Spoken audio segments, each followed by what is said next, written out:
You're listening to the WB Download, coming to you from Wieland Builders showroom in Studio 1C. We are a podcast centered around building custom homes, the customer experience of building a custom home, and a really entertaining listen from many great guests and interviews that may or may not have anything to do with building. I'm excited to share with you their voice and their stories that will enhance your idea of the custom builder world.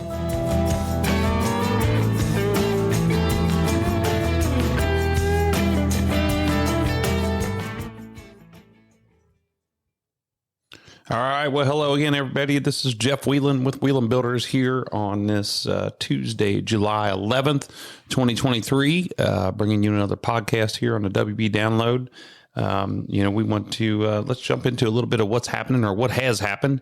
And pretty excited to say that my family and I, we just got back from a long vacation that we just took. And I've never been gone from work so long in my entire life. And really enjoyed it. But one of the things that the main thing we did is we rented a camper and we headed out west. And I should say that I got my main man Cody sitting in the studio with me today, but he's not going to talk. He's just going to sit there and be quiet, and he's going to enjoy this conversation because it's what he likes to do. It's probably going to be tough for him not to chime in, but so we took off. We rented a camper and we headed out west. So we left Cincinnati here, Lebanon, and we headed out. We stopped. Our first stop was in Santa Claus, Indiana. We thought it'd be cool for the kids to see that. Pretty cool little town. They've got like almost another Kings Island out there that we didn't really go to, but we ate lunch there and toured some of the shops, and then we left and went to St. Louis, Missouri, and we were in St. Louis for 2 days.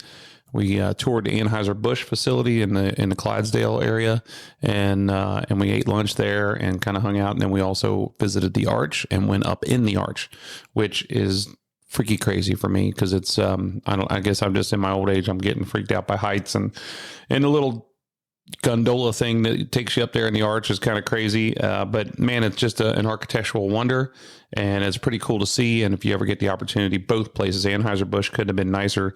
The folks there are just awesome, and it's a really cool tour. And St. Louis is a cool town. I did my animal science internship in Lower Missouri and swore I'd never go back. And now I'm kind of disappointed that I didn't go back sooner because Missouri was pretty cool. And then from there, we headed out, and we could have followed Route 66 all the way out through Oklahoma out to the Grand Canyon, but we took 40, which is a major highway. And if anybody's ever seen the movie Cars, 40 is the major highway that shut Route 66 down and bankrupted all the businesses, so to speak. I'm being funny because that's what the movie Cars is all about. So we took 40 all the way down. We stopped in Yukon, Oklahoma, and Yukon, Oklahoma is the home of Garth Brooks, but that's not why we stopped there. We stopped there to see Express ranches. Express is a cattle ranch and a Clydesdale ranch that is a very pristine, very nice, high class, quality cattle, quality operation. And so we wanted to stop in there and see that. That was really cool. Pretty amazing, actually. And then we went from Yukon out to Santa Fe, and we stopped in Santa Fe because we were heading to the south rim of the Grand Canyon. And through Santa Fe, we stopped in. We had to go through Amarillo. We had to go through. So we went through a number of different states. Ended up in the Grand Canyon in Williams, Arizona. And the Grand Canyon was really cool. And, I'm 48 years old. I've never seen any of these things before. So when we took everybody, and we had our dog with us too. So there was 4 of us, my wife, Shannon, and 2 kids, and then our dog. And our dog is it's a miniature pony.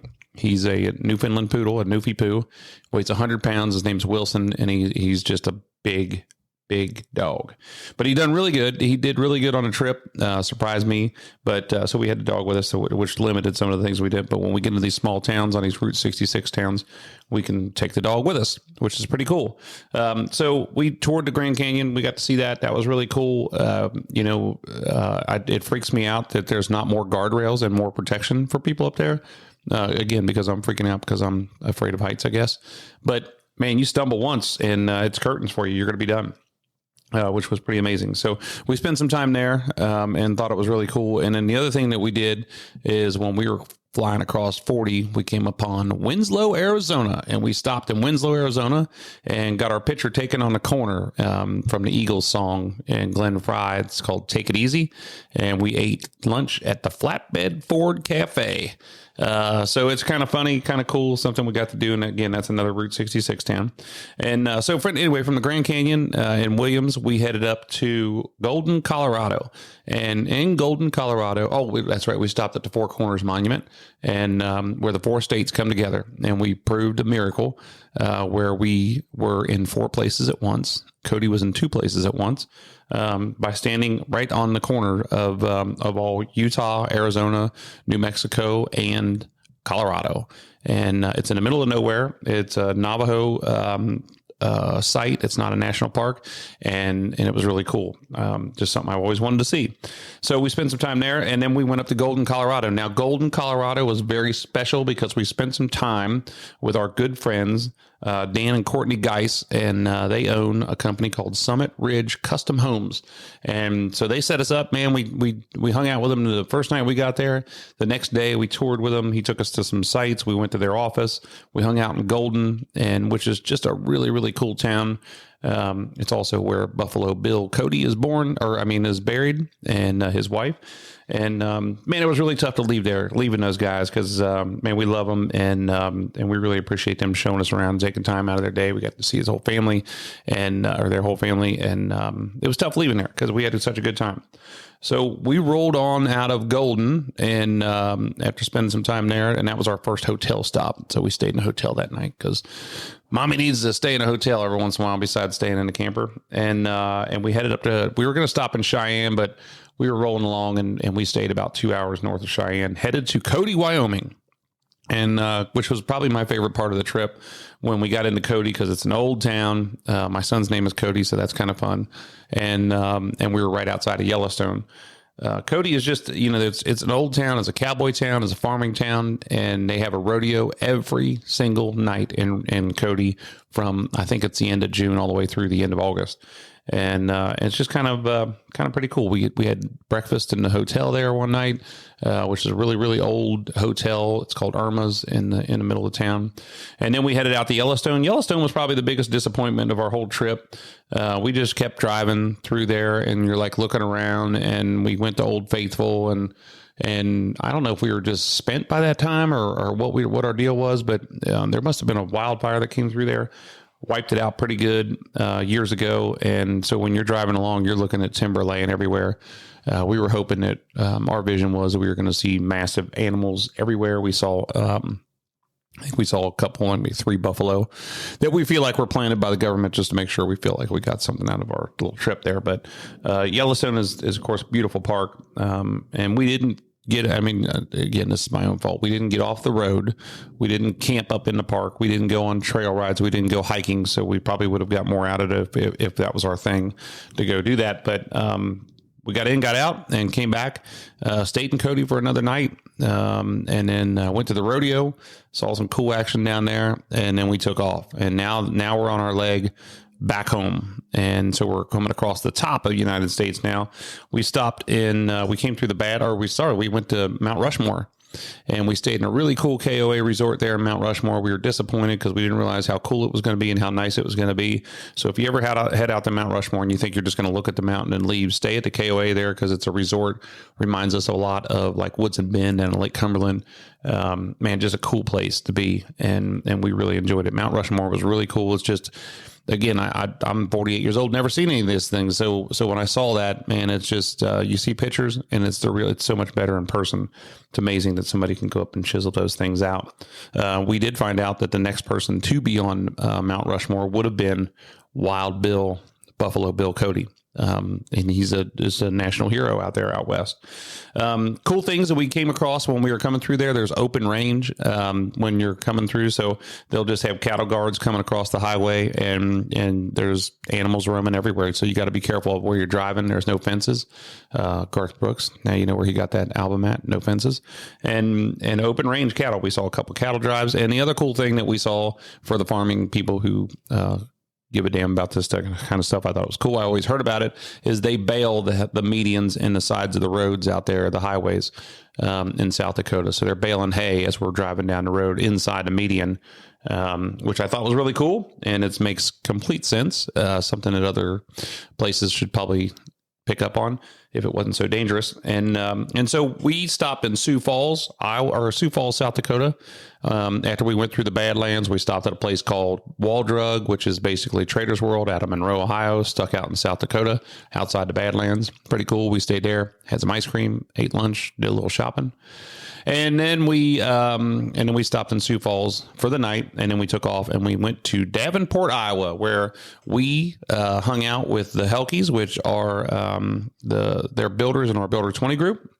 And there's called Applestone Homes there in Quad Cities, Iowa. And they do a great job. Took us some job sites, man. We got to hang out with them, went to their son's ball game and ate dinner with them, and kind of just really had a good time. And so they've got kids our age, same with Dan and Courtney. They are kids our kids' age. And so it was really cool to hang out with them. And again, we really appreciate them putting up with us, showing us around, and having a good time with them, man. It's so cool to get into these places and see people you know and see friends. And it makes it really tough to leave there because you're having such a good time. And it's good to catch up with them. So thank you guys for hosting us out there again. And then, so we went from Quad Cities over to Chicago, Illinois. In Chicago, Raina went to the American Girl doll store. This was her big trip. She waited the entire trip to get there. And then Cody's big deal was to go to the Cubs game, waited the entire trip to go there. We probably could have just saved us tons of money and time and left Lebanon and went to Chicago. But we went all the way around. The Cubs game is so awesome. That Wrigley Field is so cool. It's amazing. Just the tradition and how they do things. I mean, it was raining, so it was supposed to be first pitch at 6:15. They didn't throw the first pitch out until 9:00, and people hang out there. They're diehard. They're not going to leave. They just know that they're going to play this game no matter what. And so, when the lights kick on, everybody goes crazy. And then when they remove the tarp off the field, that whole place, you would think that they just won the World Series. So it was really, really cool, really fun. And just never experienced anything like that. So, driving the camper through downtown Chicago was a little bit stressful. I've never had so many people give me the finger and scream at me and honk their horn at me, but it was kind of fun. The NASCAR race was going on there. This is just shameful for me. I've never been so close to a NASCAR race and didn't attend. But we did see the cars. We parked in our camper in one night in the parking lot with the NASCAR guys because that's the only place you can park a camper in Chicago. So we got a little bit of a smell of it. We got a little bit of seeing some of the big rigs. We got to see some of the cars and hear them, but that was as close as we got. It was a street race. You can't see anything anyway. So that was our trip, man. We left and we came back down to Lebanon and got the camper cleaned up and returned it Monday morning, and we're right back in the action again. And man, I can't say enough about it. I loved it. The only thing disappointed for me was I spent all my time driving, and I just, when we were planning this trip, when you're out there, I'm like, well, we're not going to go all the way out there and not see this, and we're not going to be all the way out there and not see that. So I'm like, well, we could do this, and this. But I spent so much time driving. I wanted to really build some bonding relationships and conversations with my kids and my wife, of course. And just, it seemed like we were, when I got a chance to relax, I was tired and they all wanted to go do stuff, but everybody had a good time. I would highly suggest it for your family to do something like that. Maybe not make it so long. Slow down, take a little bit more time in these places when you get there. But go do it, because I think maybe the kids will appreciate it in the long run. Longest time I've ever been off work, and the people here, my team handled things. They even had a closing while I was gone. I told the customers about it before I left, and was disappointed I wasn't going to be there, but got to see pictures of their house and was communicating with them while we were out there. And the team did a great job. So I really want to say thank you to all of them for being mature enough to show up every day and work your butts off and take care of things. That's what you're supposed to do, and that's what I expect of you, and that's what they did. So I was really grateful for them too. Grateful for Clint and Bree Prochelle for taking care of the farm while we were gone, as our neighbors and the people who rent the cropland for our farm. And they're just such good people. They've been a a blessing since we moved up there to get to know them. We're about the same age, close to it. And I say that, I think they're 10 years younger than we are. But when you get to be our age, everybody's the same age you're within 15 years. But they're just such nice people, and so grateful for them, grateful for my parents for taking care of some things around the farm and taking care of Cody's fish that's been alive. I think we're going to call the Guinness Book of World Records. If that fish is still alive next year, his name's Joey. We're gonna call the Guinness Book of World Records for the longest living goldfish that we got from the Butler County Fair in the history of mankind. 5 years. Yeah, we're going on 6 years right now because the Butler County Fair is coming up next week, in 2 weeks. So that I know that's a lot of personal stuff, but man, I just can't say enough about it. We got some awesome pictures. We had an awesome time hanging out with great people, and just thank you to everybody who made this possible for us to be able to do this, because I couldn't do it. I don't think I could do it in years past, but now I felt comfortable doing it, and it was great. It was a good time for the kids, and I'm glad they got to see it all. So we're back home, we're rocking and rolling, and we're ready we're building some houses, and we as far, I always talk about the weather. The weather has been dry. We were running out of grass on the farm, and then we finally got blessed with some rain, and so here we are, and it's raining as we speak. So good days. And now let's get into, so my guest today, I hope you guys really enjoyed, the podcast with Laura Brand, from the Home Builders Association, talking about Homerama. We're going to, as we roll into Homerama next year, it's going to be even bigger, because it's going to be, it's going to be back in Ohio. Got a lot of friends of mine that are building the show, and we're going to be building the show. So we're really excited about it. And then Jen Barsonis, man, I tell you what, we were on the road, and I was listening to that podcast, and just listening to her go on, and she is so awesome. And it was such a great podcast that I was really proud of it, and proud of her for what she's doing. I hope you guys all enjoyed it. I hope you guys have bought bears from her at this point. I hope you attended Homerama, and I hope that this deal's getting some good marketing. So let's roll into today. I'm going to carry on with where we left off. I want to say that all week long, this week, I'm on an online Bible study with 3 other dudes. One of them's a pastor at our church. Another guy might as well be the pastor at the church because he's been a good leader and a friend of mine. And then another guy that I've never met before. And then Bob is also in our small group. So there's 5 of us, and these guys are, we comment on it every day, but it's wrapped around our business, and our devotionals and our Bible study this week has been about marketing, integrity, and how people perceive you, and what are you trying to do to get people to, how do you want to be perceived? And so marketing a lot of times can change or alter the way what reality is. Nobody goes out. I mean, I was headed up to Wayne Township to apply for a zoning permit the other day, and I was on my way back, and I saw a little restaurant bar called Laughs, Laffs. And I really want to go there and hang out sometime because it looked pretty cool, but it says warm beer and lousy food, and come on in. So who markets like that? Who goes out and says, hey, you know what? We suck as builders. You're going to have a ton of problems. In the end, you're going to get a house. It's going to be done. It's going to be pretty, but the process is going to be miserable. Nobody's going to do that. They're going to say I get a kick out of some of these big national guys that say Ohio's number 1 builder. What makes you number 1? Because you kicked out the numbers? Like you built so many houses that now you're number 1? It has nothing to do with quality, customer care, service, or anything like that. So people they're going to show you awards that they probably paid money for to get for themselves. What is marketing? And so the whole point of this week was be real, be honest, be truthful. And today was about John the Baptist. John was a cat that lived out in the woods, that had a cloth on with a leather rope around his waist, and lived off of twigs and honey, but everybody went to him because the dude knew what he was talking about, and he was very insightful, and was a leader. So what I don't think John was marketing. I don't think he had any billboards in town saying come out here and I'll baptize you. But it kind of goes back to say, what are you how are people perceiving you? And we want to be honest. We want integrity. And our core values here in Wieland Builders is quality, and integrity and honesty and family. And integrity is doing what you say you're going to do, how you say you're going to do it, when you say you're going to do it. And that came from my dad. That's his saying, but integrity comes from just within. And when I'm running a job and I want my guys to think the same thing, is that people know when you say it's going to be ready, it's going to be ready. When I say I'm going to do something, I'm going to do it. And I expect the same out of you. I don't want no bullshit. I don't want any lies. I don't want any answers. I don't want any excuses. And it's all results based. So same thing with your marketing. I think that if we're telling people that we're gonna be like something, or we're gonna do something, or however we're doing it, that's what they expect when they walk in the door. That's what they should expect. And we also should have a proven track record.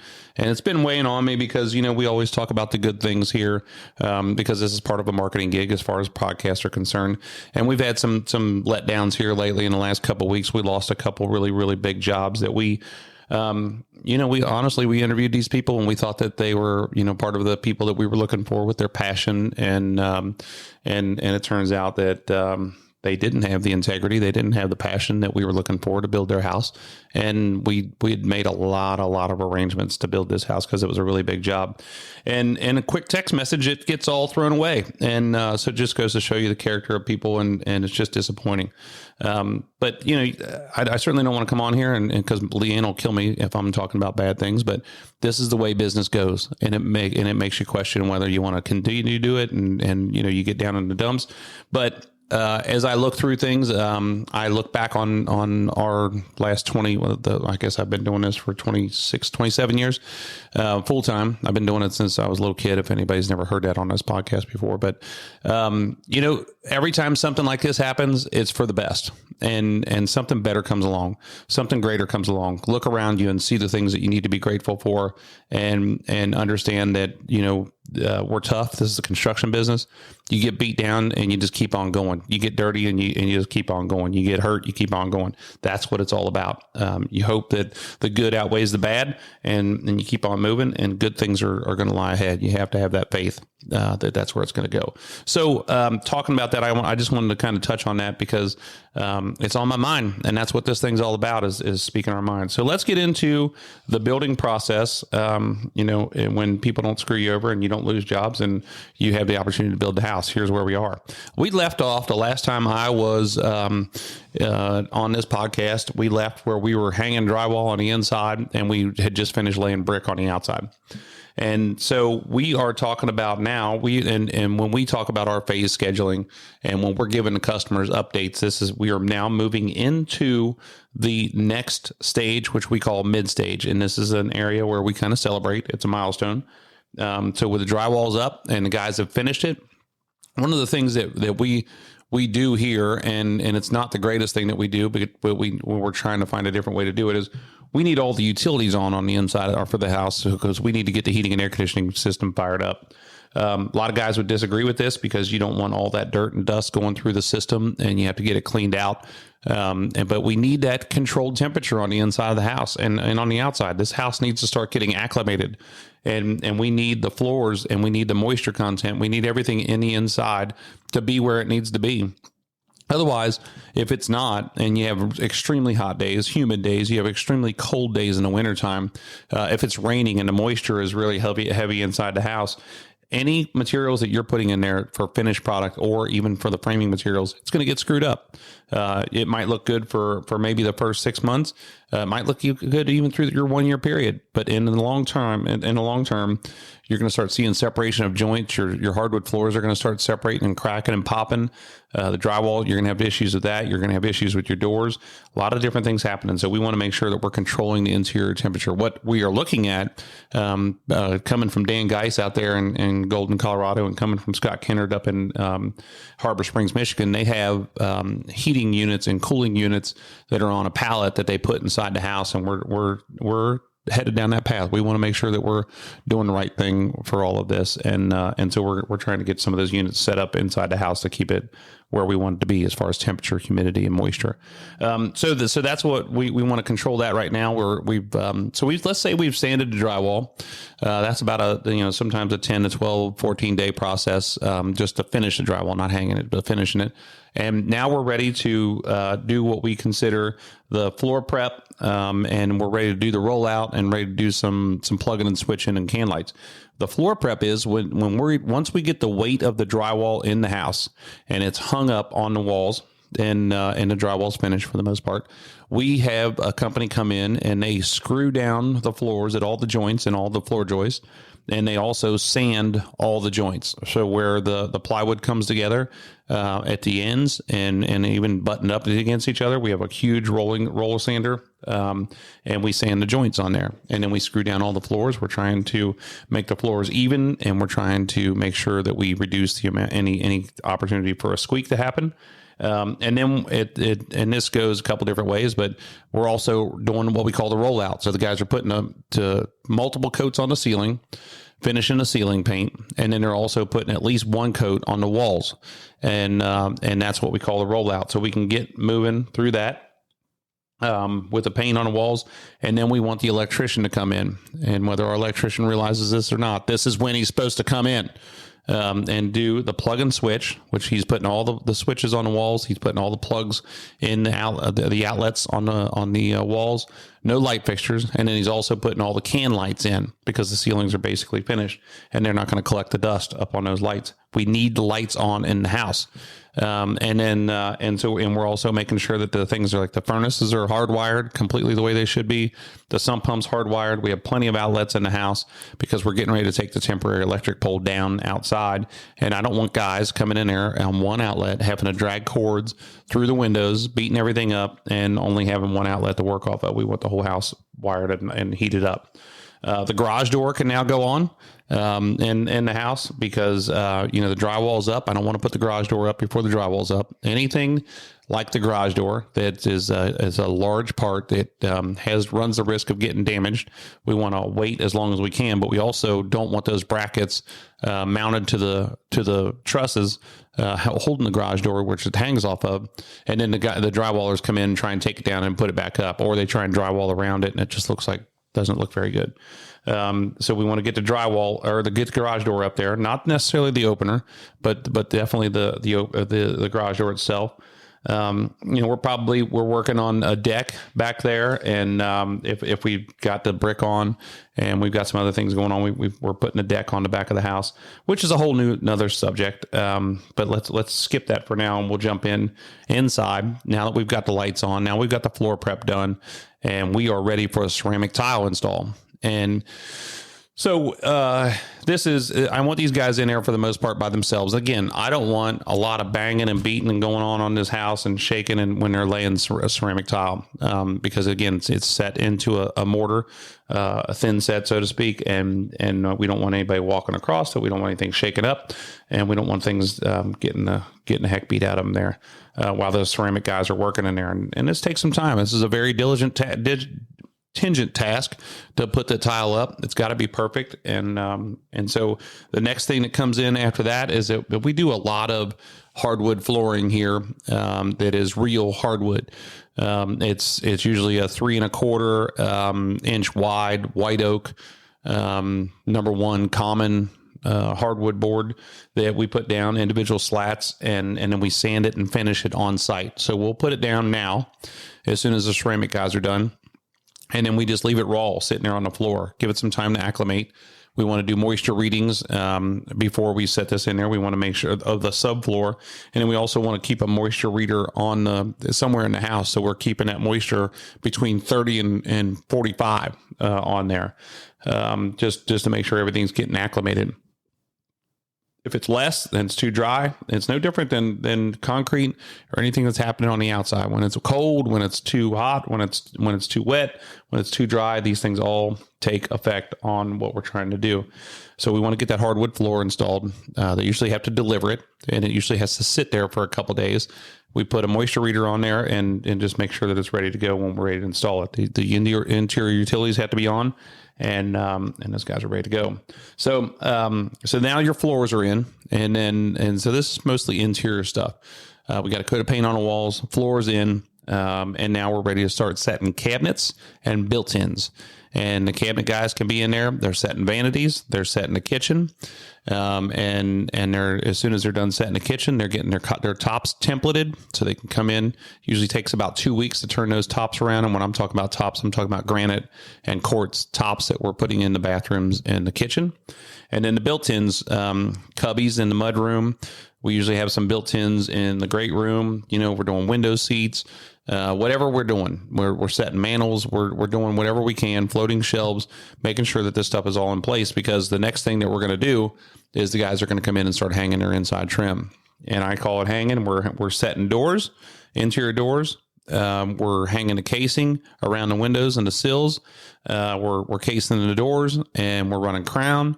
We are running any kind of barge molding, panel molding, judges panels.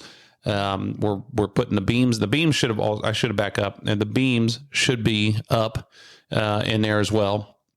When they're doing the built-ins, we want to try and get all this stuff out of the way as soon as possible, because most of the time these things are buttoned up. There's something that's buttoned up to each one of those bigger cabinetry or finished beam products. And now they're doing crown mold. They're doing everything, all the other trim that they can do in here. And so from there, now we've got our inside trim on, and this is a really, really kind of fun stage. I should say that once we are out of the mid stage, which stops at back there where I'm talking about the flooring installs, we go into the trim stage. We talk about cabinetries, built-ins, templating tops, installing tops. On the outside, when these guys are in there trimming, because this is all, I know when I'm talking, it sounds like HGTV, like I just did it in the last 15 minutes, but we've got some things going on the outside. So the brick was up. Hopefully we had the inside trim done as soon as the framing, or the outside trim done as soon as the framing was completed. If there's a vinyl and aluminum wrap, which we do a lot of times here in Cincinnati or in Southwest Ohio, and we do this because of maintenance. So people, if we have a full brick ranch on a hip roof, people don't want maintenance on these things, which means painting, replacing materials. So we'll do a vinyl and aluminum wrap on the soffit, freeze board, and gutter boards only. And then that way, the only thing that you might be painting is some doors, if we didn't use the Pella pre-finished doors, and some columns on the outside. So if that's the case, then that stuff needs to go on. It should have been going on here while the inside trim was going on. And then the gutters can go on immediately after that, because you want to get those gutters on as soon as possible. I don't think I mentioned this before, but after the brick has been installed and it's been cleaned, what I like to do is make sure that we take a couple bales of straw, go around the outside of the house, around the perimeter of the house, and where the water, when it rains, runs off the roof where there's no gutters, and comes down and hits the dirt and splashes the dirt back up on the house. I want to put straw around the outside of there so it lands on the straw and doesn't kick dirt back up all over the foundation and all over the brick. Because the dirt, it's no different than your clothes. It stains everything. It stains concrete. It stains the subfloor. And guys at subcontractors, trades, anybody else that's out there, just because it's a job site doesn't mean you have to live like a pig. Don't be walking through everything and then just think you're going to walk up on the concrete. You're cleaning your feet off on the side of the driveway or on the side of the curb, and you're just walking through the mud to try and get to everywhere. You, believe it or not, also as a trade, you do not need to park your truck as close as possible to the house by driving through the mud to get your hammer out or get your pencil out of the truck. You can park on the street and carry your tools up to the job. That way you're not staining, you're not running the risk of ruining any finished product. And anything that we do, whether it's framing, foundations, gravel, whatever it is, this is finished product for that phase. So we have to protect it. We have to be careful with it. It's very important. So that's one of the things that we're talking about, and on the inside and on the outside, is protecting that brick and because it mud stains everything. So anyway, sorry, that's a little bit of a tangent. And so that's on the outside. If everything's ready on the outside, that any stone's going to butt up to, the stone can now go on. And we use a lot of man-made stone here, and man-made being you can call it a faux stone, but we also use a lot of times a face stone. So this is a real stone that the front 2 inches of the stone have been cut off, and we lay it like a man-made stone. We're not laying full bed depth stone around here a lot. We've only got a couple guys who can do it, and it limits your choices. There's only so many stones that you can lay that make it look cool. When you use a man-made stone, you get a lot more different choices. We'll do whatever the customer wants. This is not a Wieland Builders specification, so people are like, oh, they use fake stone. That's not the case. I mean, your budget and your design really is what allows for that to happen. But sorry, I had to get a drink there. So the stone can go on the outside. You got to, of course, make sure that it's all completely ready, because the stone guys don't want to come in and do a little bit and then come back and do a little bit and come back. To make sure that the interior is ready and the exterior is ready. And when I say interior, I mean, the interior of the house, on the fireplace, any kind of accent walls that you may have. That's what we're talking about. The other thing that can be ready on the outside right now, and should have been done probably already, is a lot of the exterior concrete. We need the porches poured most of the time, because we have a lot of trim that goes on those porch areas, columns, things coming down to it, and so we needed the porches poured. Most of the time, our porches are decorative concrete somehow or another. We have to make sure that the colors have been chosen, the pattern's been chosen, and that we understand borders and all kinds of things that we're putting in there. And so the exterior concrete can be poured. There's so much more details I can go into each one of these things, especially when we start talking about concrete. On almost all of our concrete anymore, except for the footer and the basement floor, we're using a 4,000 PSI.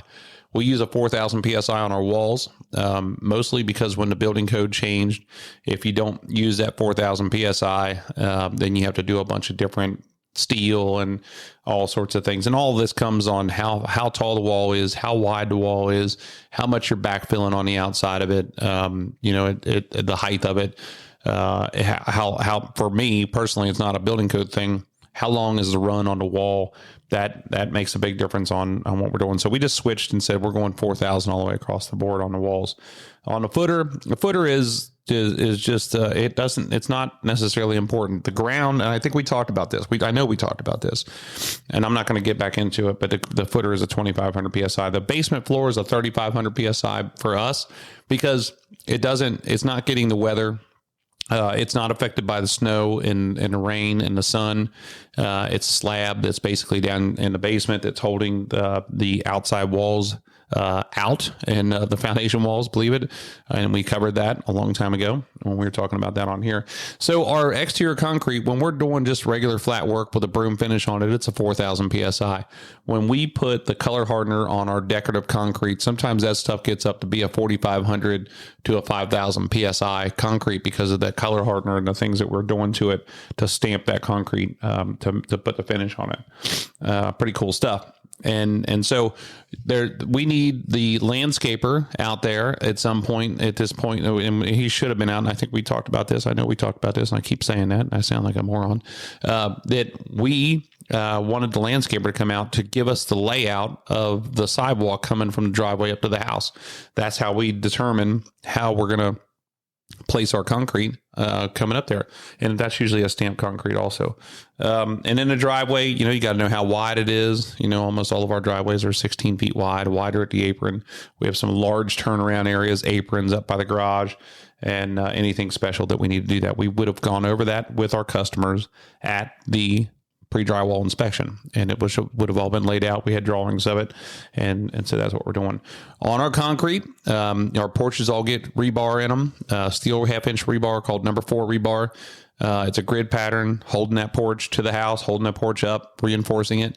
Sidewalks get it, patios get it. And our driveways, we usually run some steel up in the apron by the garage, tying it together at the house. The rest of it, we do not do that, just because we want it to kind of move. Unless we've had some trench crossings underneath those driveways, we want it to move with the soil, and we put joints in it to make it do that. We want a really, really good sub base underneath all of these compacted gravel. We don't want a bunch of ruts and being uneven, because that really affects the integrity of the concrete. When we're getting ready to pour the concrete, we want to make sure that the moisture in the ground is good. Maybe we'll take the hose off the concrete truck and wet that ground down right before we're getting ready to pour that concrete out. And like I said, most of the time on the driveways and things, we're doing a broom finish, which is where we basically bull float it, and we scrub it off, and then we just kind of, we put some joints in it, and we broom finish it. And that's exactly what it is. It's a broom that we drag across the top of it. Gives a really cool finish. Years ago, and I want to say this is probably 20 something years ago, there was an issue with these concrete where we used to put a swirl in everything that we did, which a swirl it looks like a half moon. And the guys it looks like somebody took a broom and just put a bunch of half moons in the driveway. It looks really cool. There's only a handful of guys that I know that know how to do it anymore. But the concrete companies and all the people, the scientists behind concrete, felt like we were working the concrete too much. And then when the snow and the ice came and the salt came and the salt would drip off the cars, it would put these pits. It would pop the top of the concrete off and make the driveway do what we call pitting. So you could see the exposed aggregate underneath it and all these little spots, and it would look horrible. Tons of lawsuits, tons of problems with it, tons of complaining, warranties, all kinds of stuff. And so we ended up trying to make we made a couple different decisions on how the concrete was mixed. And then we used a couple different decisions on how we finished it, how we placed it, and just, we tried to correct that. And I think it's done a pretty good job. You still have issues with that. Concrete is very finicky. You have to protect it. It's very important to protect it. You can never put salt on it. That freeze-thaw process that we deal here with in Southwest Ohio really takes a toll on that exterior concrete. We put joints in it. The joints should be 25% of the thickness of the concrete. They should be ran every 100 square feet on flatwork concrete. It's no different than a seam on a shirt. You're going to see it. And that's what we put it in there. We try and make it as decorative as possible. But the whole point of that is we want the concrete to crack in those joints, not crack across the middle of it. And at the same time, I got to tell you, we do not control this. If the concrete cracks, it's going to crack. There's, I think that the only thing that's the guarantees with concrete is from fire and theft, and also that the price is going to go up and that it's going to crack and it's going to get hard. Those are the guarantees in concrete world. That's it. We hope that it doesn't crack. But if it does, it's part of it. We want to get that crack sealed up, and hopefully we've done a good enough job where it doesn't, but you never know. So that's the exterior, and that's the interior. I've got some finished mechanicals that we're going to go into, but I think I want to maybe hold that off for the next episode, where I've rambled on a little bit here too much. So right now at this phase of the game, we've got all of our inside trim installed. We've got all of our cabinetry installed. We've got our countertops installed. And we're getting ready to go into the finished painting, and we're getting ready. And I guess, let's touch on that. Let's touch on the painting. So we use Sherwin-Williams products for our houses. We use, most of the time, we're using an eggshell on the walls, and which means that it requires multiple coats. It's very intense paint, very, very good paint, but it gives off a different sheen, and it's also a stronger paint. And then on our, we're using a semi-gloss enamel on our woodwork. Most of the time is a white or an off-white, unless somebody's doing something specific in each room and get into greens and blacks and blues. But it's, like anything else, the same thing with before we put that first coat on the walls. In painting and like our floor prep, before we put the finished floors on, everything is about the prep work that we do. You have to prepare for all of these things. You cannot just come in and expect the paint to just go on the trim or go on the walls without doing any prep work. So we want to make sure that we're caulking and that we're puttying our nail holes, and we're looking for defects in any of the material that the inside trim guys clearly can't catch, that the delivery guys clearly can't catch, that the manufacturers can't catch. We want to make sure that we're looking for all those things, because I expect this stuff to be perfect. I want it as close to perfect as we can possibly get. And the painters are the guys that usually are the finished guys that get responsible for that. But so we want, the other thing I want those painters in that house by themselves, and they have to tell us how long it's going to take them to be in there by themselves. And our painter right now will tell you that rarely ever happens on our jobs. And that's because, we struggle a little bit in our scheduling side of things, but I want him in there because I want this thing to be perfect. I don't want him to come back to me later on when I'm complaining about the paint job, and he's like, well, this guy was in here, this guy was in here, this was going on, this was going on. We don't, we got to make sure that the house is perfectly clean before they get in there, because you don't want any dust flying around, especially if they're spraying, because we don't really brush a lot of our trim anymore. They're using an airless sprayer to paint everything. So same thing with the concrete. The prep work, getting that gravel base in there, that's prep. Making sure that the forms are all straight and good, that's prep. Making sure that the rebar's in there, that's prep. Same thing with the finished floors. We're sanding the floors, we're screwing them down. We're making sure that everything's really, really clean before they put the finished floors down, that's prep.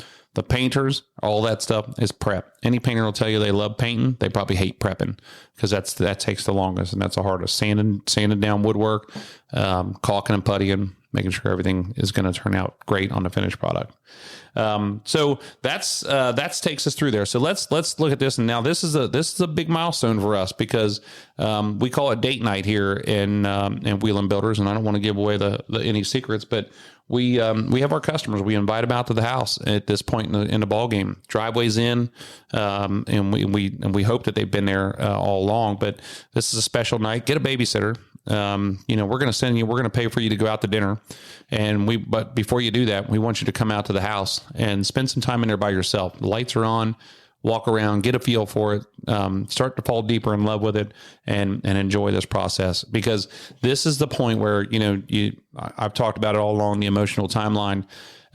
This is where you start seeing your selections come together, because you're freaking out about, man, I don't remember picking that. Did I make the right choices? Is this really going to look good? All of these things start coming together right now. And now you start seeing the fruits of your labor, and it's really looking good. And we're all excited about it. So this is a big milestone for us, and hope that people are happy and in this phase that we're at. And this is the finishing stages. So, we're getting through the trim. And now our next phase is the finished mechanicals, and we'll hit on that the next time we get back on here. So, hey, anyway, I really appreciate you guys listening.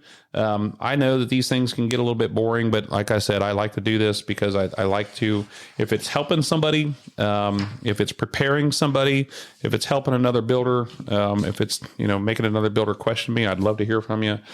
But it's really important stuff. I want everybody to know these things because it's all about the houses for me. I know it should be about customer service. It should be all these things, but for me, it's about the quality of the build.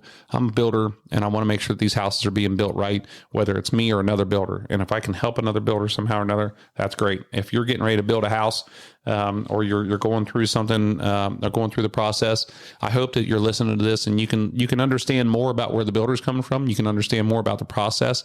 You can learn, and you can also prepare yourself. Because it really can be a fun process as long as you understand what's coming your way. But thank you everybody again for listening. So let's make sure that we do a little stuff. But thank you. Thanks for Cody for being patient, for sitting here with me today while I'm sitting here rambling on and on. We've got some really cool guests lined up here coming up in the future, and we're going to be more back on the industry focused stuff and talking to some pretty cool people that have worked with us for a long time. So I'm excited about that. Kind of wrapping up the summer here, getting into football season. We've only got a couple weeks. Something that's really big that's happening this week, I didn't talk about this, but is Kids Camp at Four Corners Church here in Westchester.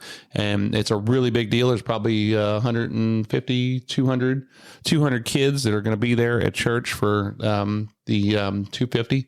Cody says 250. Cody's one of the leaders and there at the church for the kids. He's going to be doing a lot of different stuff, helping them over there. My wife is there all week, and of course my kids are there. And I hope that it's like a vacation Bible school on steroids. So it's going to be pretty cool. That's what's happening this week. So thank you everybody for listening. And our next episode will air at the end of the month. And just if you want to be a part of the conversation, don't forget to email me at wbdownload@wielandbuilders.com. That's wbdownload@wielandbuilders.com. And if you want to check out our houses, and I hope you are checking out some of the things we got going on our website, it's wielandbuilders.com, wielandbuilders.com. And hope you check us out, man. We got a lot of good things happening. Thanks for listening to me. And I hope you enjoyed it. I hope you can see the passion, the emotion, hear the passion, the emotion that we've got going on with Wieland Builders here. Something that's very near and dear to my heart and my family's heart. Thank you all for listening. Really, really appreciate you. And we will catch up with you at the end of the month.